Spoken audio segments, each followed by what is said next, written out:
that walketh not in the counsel of the ungodly, nor standeth in the way of sinners, nor sitteth in the seat of the scornful.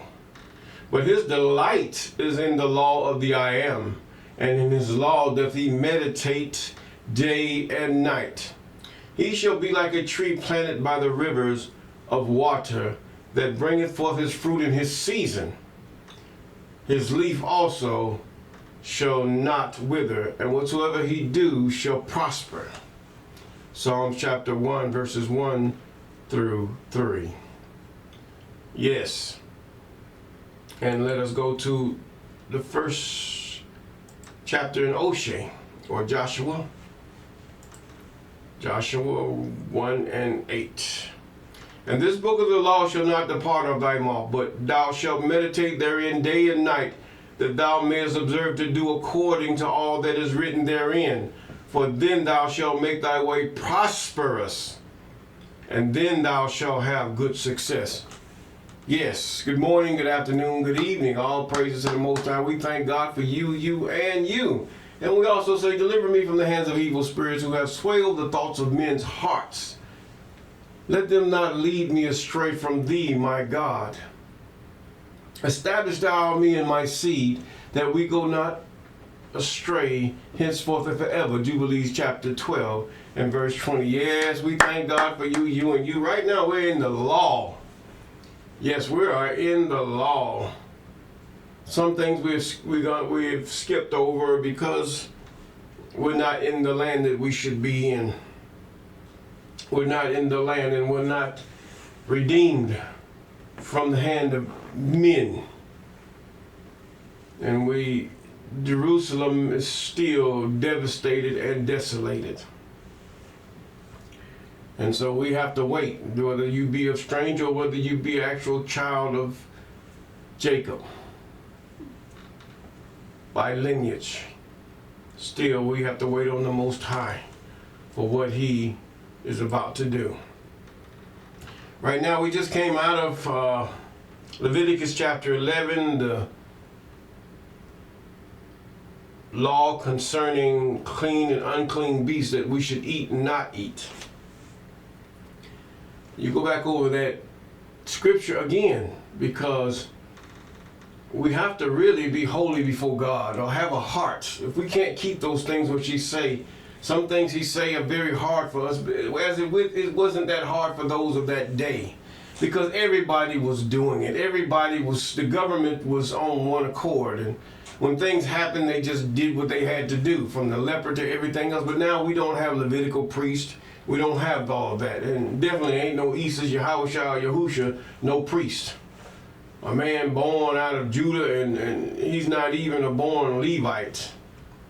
Levite was in the loins of Shem.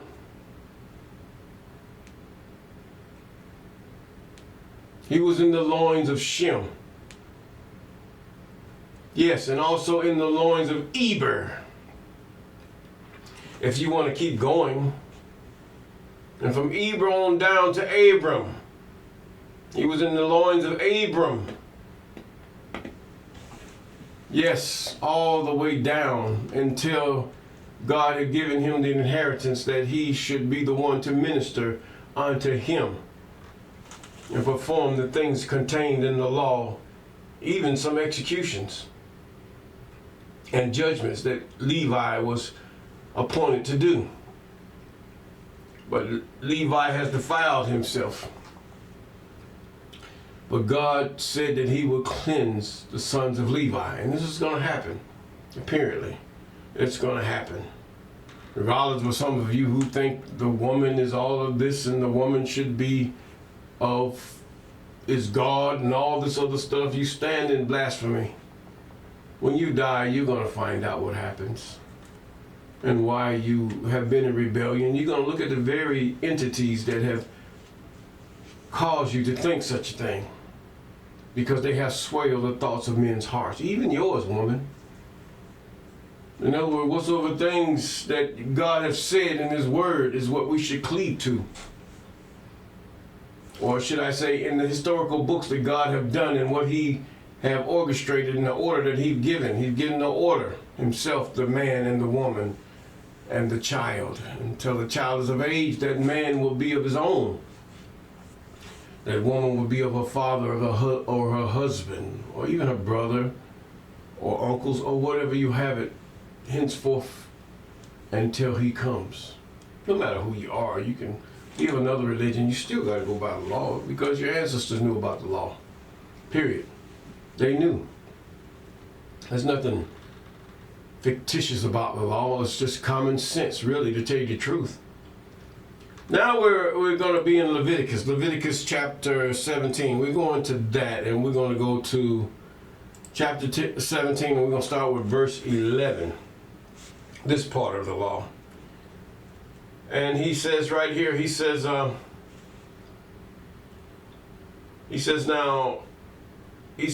the life of the flesh is in the blood. This is about blood. You notice your parents taught you about, cook that steak all the way done. Don't have the blood gushing out. He said, for the life of the flesh, and I have given it to you upon the altar to make an atonement for your souls. For it is the blood that maketh an atonement for the soul, life. In other words, atonement for your soul, in that you have violated those things that are common sense. You have violated to go against what God have created. God created a man, and a man marries a woman, and you decided you want to commit different acts and coveting them, from thievery to murder and all these things, but the blood will not cover murder. And certain things about murder, even rape, is called murder, because you have devastated a person. It's no more females these days, but you have devastated a person. It's females and males. This world has begun to be wicked, just like in the beginning, because even worse now. Grown men being raped by men. This is bad.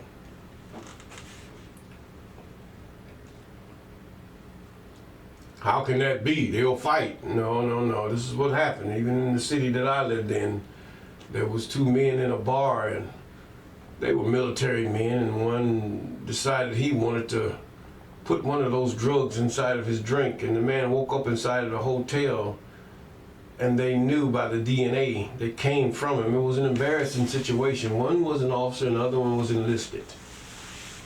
True story. And the authorities and even the military took further actions on that because of that. That was actually forced copulation between two men. Not only was it one, but it was two men with men. I don't think the other one was like that. They was just having, you have a good time with your partner and all that, or you think, or with somebody higher ranking than y'all sitting up there just chilling and talking. He probably didn't even know he had those tendencies. You have to be more careful about who you make your best friends or who you hang out with. Yes, you have to be careful, but these days even men lust at men to the point that they want to force themselves upon them some way or another. Now, he says, for therefore I say to the children of Israel, no soul of you shall eat blood. It is the life. That's why you don't eat blood. Neither shall any stranger that sojourneth among you eat blood. Yes, he's talking about whoever you are that would come to the Most High through Israel, not Esau. See, this is where they changed it at. They don't want you to know that you are an anointed person by reason of the seed, or should I say the loins that you come from. And whatsoever man there be of the children of Israel, of the stranger that sojourn among you, which hunteth and catcheth any beast or fowl that may be eaten, he shall even pour out the blood thereof. In other words, he's saying pour it out, let it drain, let it rest up. Just like you do when you kill a deer. You're going to take that deer, you're going to hang him in a tree, get his innards out and everything. So it could be food for the animals of the forest. Yes, it could. Now, and then you take the deer and you take them home, you skin them and do all and that should be burnt up too. Yes. He says that sojourner, and whatsoever man be or stranger, he shall pour out the blood and cover it with dust. In other words, throw dirt over. It's going to go back to dirt, period. It's going to go back. It's going to give life back. The earth's taking it back its life, yes. For it is the life of all flesh. The blood is life, is for the life thereof. Yes, without the blood there is no life. Whatever type of blood there be, some blood is not red. Depends on where the creature is. Therefore I said unto the children of Israel, ye shall eat the blood of no manner of flesh. No manner of flesh. In other words, whatever you consider blood, or if it's fluid or whatever, let it drain out. For the life of all flesh is the blood thereof. It carries nutrients, it carries oxygen, it carries everything, that carries DNA to different parts of the body. Yes, it does. Proteins and all manner of things. Yes. Now it says now, whosoever eateth it shall be cut off. In other words, you're devouring life, is what it's saying. Yes, you're devouring life. You just like being a cannibal, is what he's saying. Now every soul that eateth that which died of itself, or that which is torn with beast, whether it be one of your own country or a stranger, he shall both, or take your clothes off and put them in the wash machine, and bathe yourself in water. Take a shower, take a bath, or whatever you do, and you'll be unclean before the Most High until the evening. That's the new day. Oh yeah, and happy new month. Yes, happy new month. It is a happy new month today. Yes, it is the lunar new moon. Not the full moon, for some of you who go by full moon, new moons or whatever. I don't know what that is, but whatever you do. You say that's the new month or whatever. It's kind of weird. But anyway, or that which was born a beast, whether it be torn of your own country or of a stranger, he shall both wash his clothes and bathe himself in water and be unclean until the evening.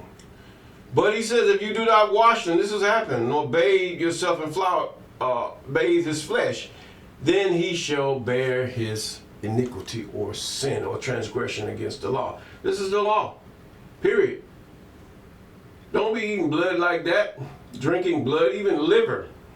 Liver is how it does things to the blood. Liver is really just blood. Really look like it's coagulated, a big lump of coagulated blood. Although it does a lot of functions, the liver does.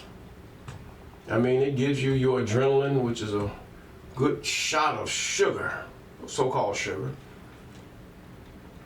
And it has other functions that it does. And it cleans the blood. It's a filter, and so to speak. Yes, it does all manner of work. But he's saying now, you eat that liver, it's just like eating blood, really, to tell you the truth. Kidneys, the innards. He says, don't eat this stuff. You taking the guts out of something, don't eat it. That is to be burned without the camp. Read that part of the law. You know, even in your just regular eating, although we can't sacrifice in many things, because some of us, especially here in the Western country, they'll call the law enforcement on us saying we're doing witchcraft, or they're scared, or look at these people, they're doing this. Please. But nevertheless, the law concerning blood. Yes, even in the sacrifice, he talks about the blood. He pours it upon the ground, on the earth around, and it cleanses everything. Because why? The blood is the life. The life cleans, is what he's saying. We do not eat that. This is how Satan's come up with the vampires and all this other stuff in rebellion. But nevertheless, let's go to Leviticus chapter 18. Leviticus chapter 18, yes. Leviticus, this is the Levites. This is how we should conduct ourselves with the Levites. If we need anything done, we go to the Levites. The Levites are the ones that really execute this. They cut up the sacrifice and everything. They do it. And it lets us know how to do it too. They will teach the people how to do it. In case you just want to give a Thanksgiving offering to the Most High, Levites were there to teach as well as conduct. Yes, they were. There's certain things that a man himself can do. He can give a thanksgiving offering unto the Most High. Yes, you can. This is also written in the books. Now, we're in the 18th chapter of the book of the Levites, or Leviticus. That's Latin or something like that, I think. But either way, if we go on, let's go to verse 13. Yes, verse 13. He says now, I think I was in verse 13. No, I think a little bit more than verse 13. Let's go here. Well, let's get a history of this right quick. He says now, after the doing of the land of Egypt. Now this is what Egypt was doing. You say you got all this other stuff. God, he accuses you. After the doings of the land of Egypt wherein ye dwelt, ye shall not do. In other words, the Egyptians were doing these things.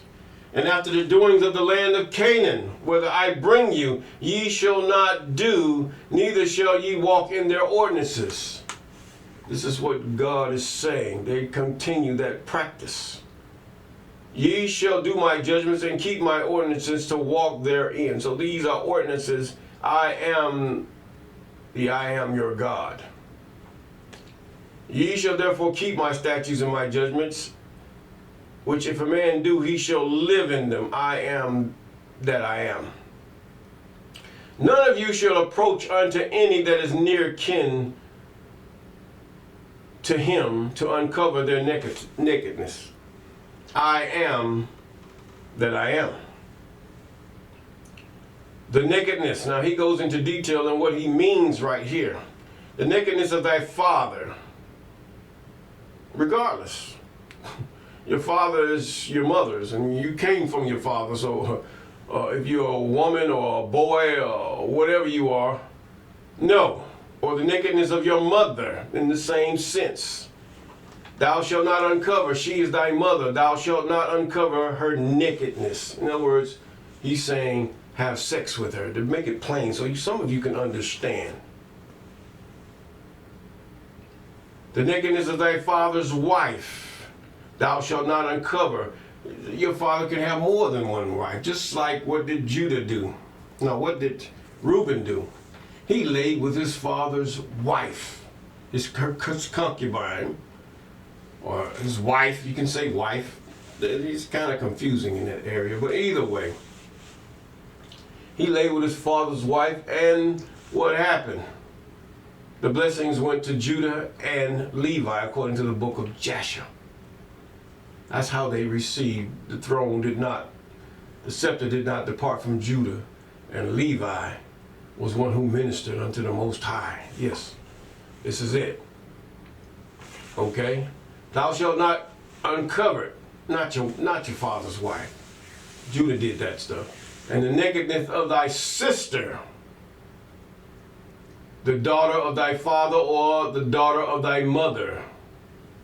In other words, you still had baby mamas back then.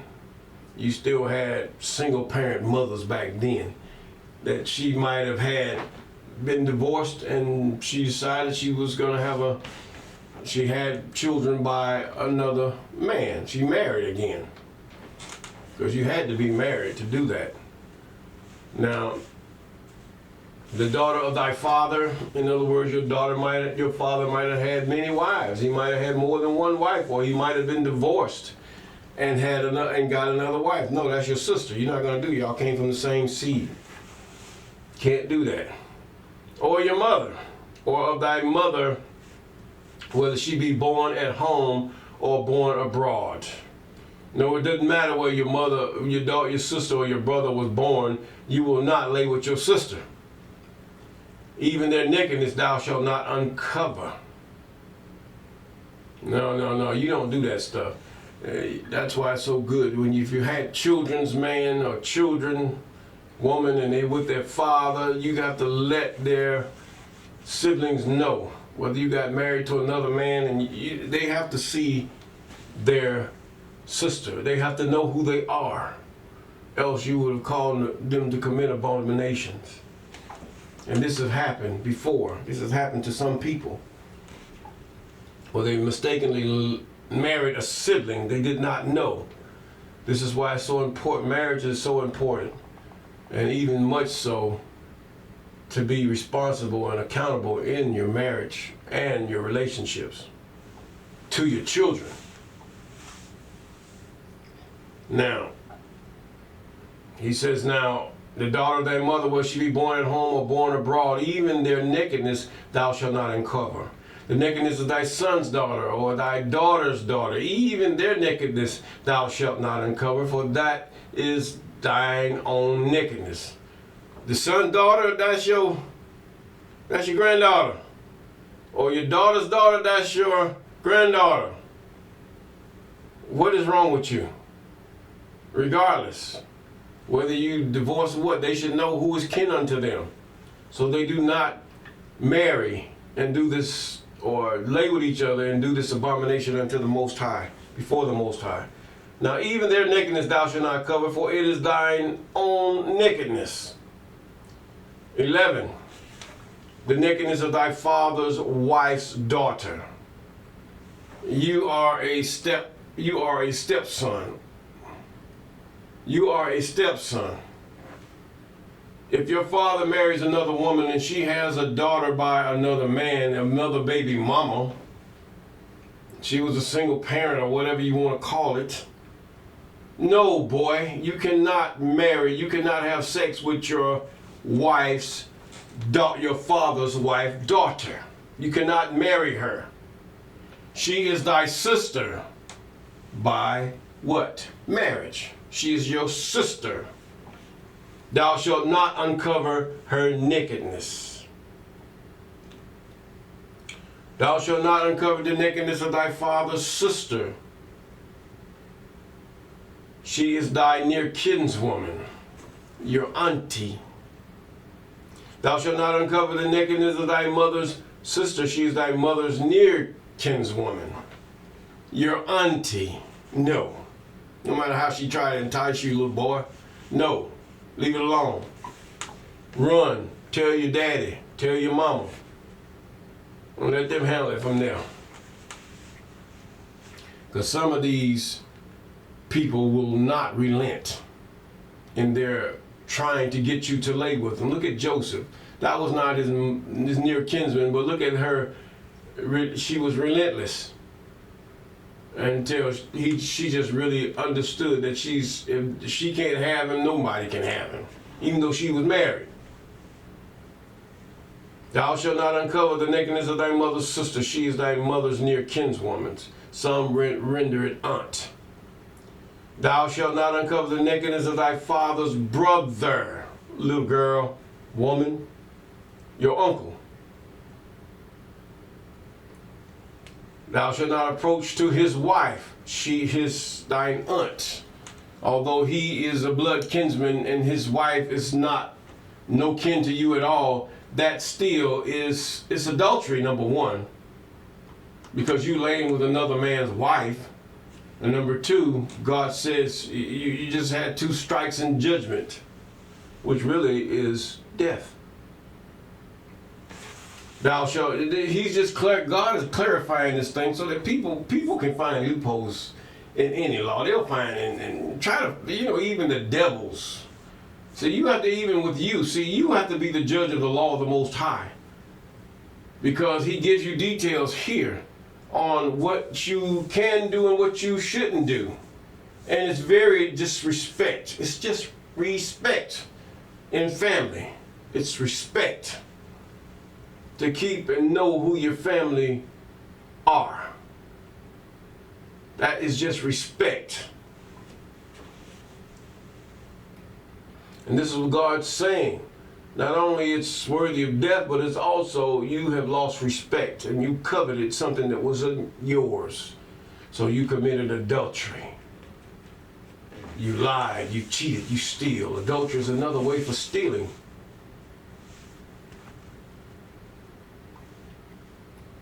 She is thine aunt. Now thou shalt not uncover the nakedness of thy father's brother, thou shalt not approach to his wife, she is thine aunt. Okay. Now thou shalt not uncover the nakedness of thy father's daughter-in-law. Thy father's daughter-in-law, his son's wife. Little boy, a grown man. Just because you don't feel you that close to him, still you have committed adultery. She has too, and it's worthy of death.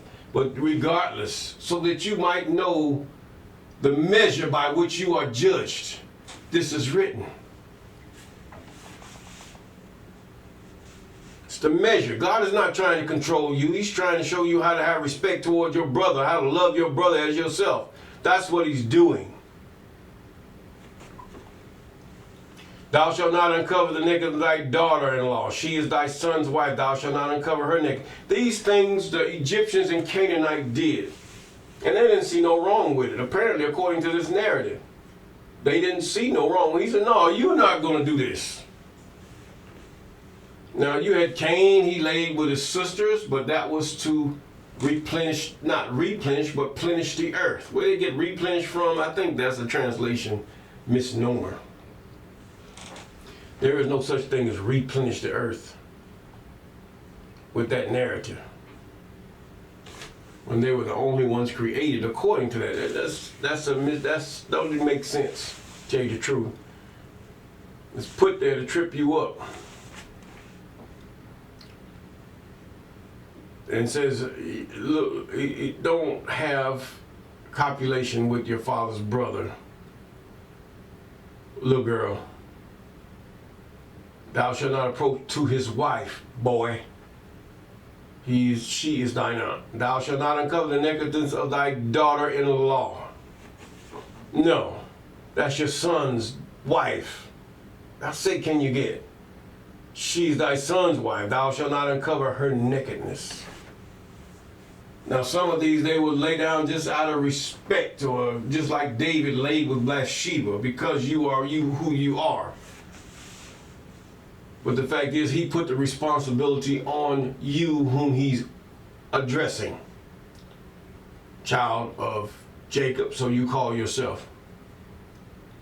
Thou shalt not uncover the nakedness of thy brother's wife. It is thy brother's nakedness, worthy of death. It's adultery. Thou shalt not uncover the nakedness of a woman and her daughter. Neither shalt thou take her son's daughter or her daughter's daughter to uncover her nakedness, for they are her near kinsmen. He says, don't uncover a woman and her daughter.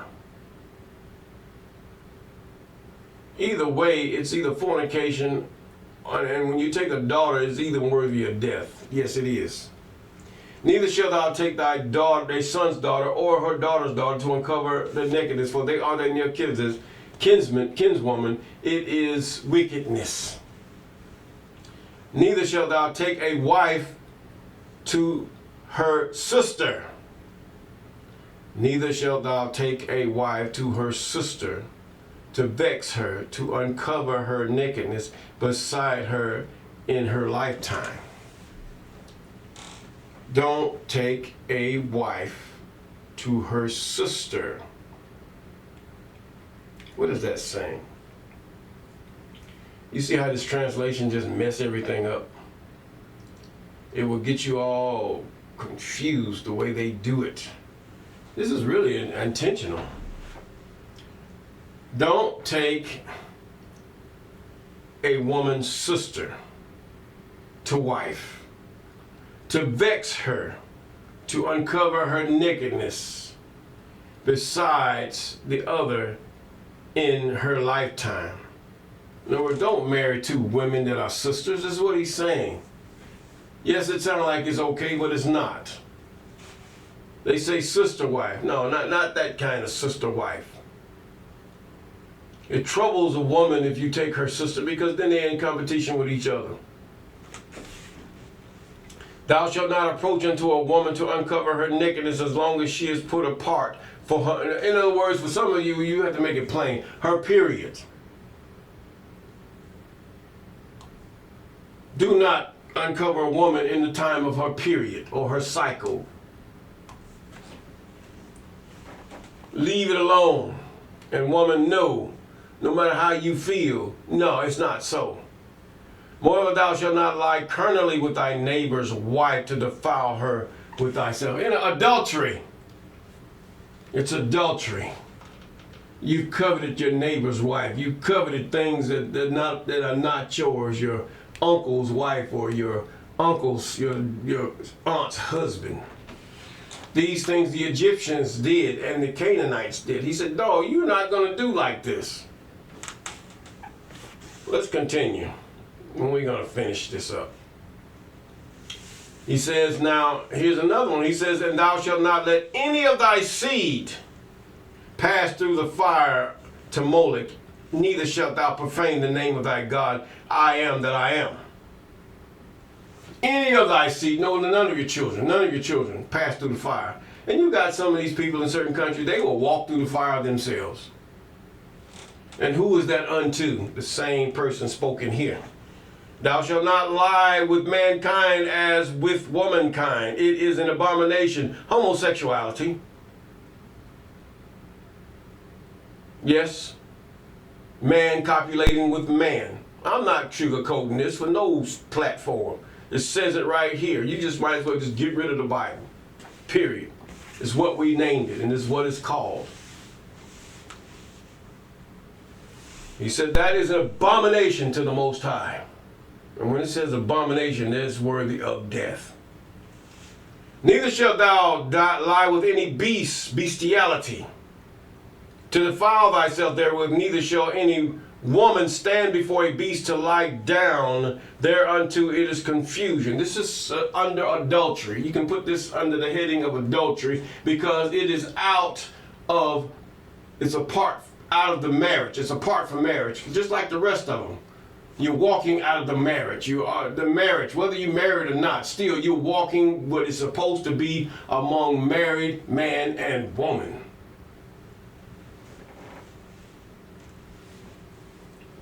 Put it under adultery. Fornication didn't come till the Greeks came.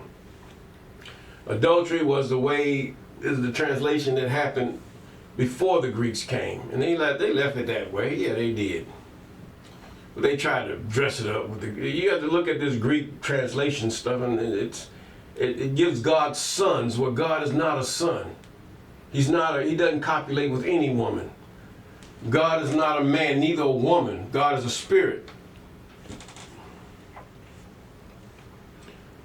But the nature of God is that more so of a man than it is of the female. Because the man, he what? He's the law. He's the one that of authority. And then next thing you know, he also one that nurtures. Man has all that in him. And the woman is more so one that nurtures. Even though she's in her rebellion, she can lead. She can lead a family. She can lead this and that. Yes, she can do that. But basically, a woman nurtures. He says, now, look this. He says, neither shalt thou lie with any beast to defile thyself, wherewith shall any woman stand before a beast to lie down thereunto. It is confusion. Defile not yourself in any of those things, for in all these nations are defiled, which I cast out before you. In other words, God's saying, don't do it. It's all these things. If Israel in that day and time would have carried out the things that God had told him toward the people of these things, the land would not have cast them out. Not only the land, but also war and other things that God had brought up against the children of Israel. Not only the children of Israel, but look where the Egyptians wound up. They're there no more. Look at where all the children of Shem throughout the Sinai Peninsula, or whatever you want to call it, they all are gone. And now you want to go to, in the area of Nigeria and all those areas, United States, wherever we're scattered. And you're still doing the same things. God is not pleased with that. After the manner of those that were before you, even the Egyptians and the Canaanites. God is not pleased with that, and it is an abomination unto him. And you.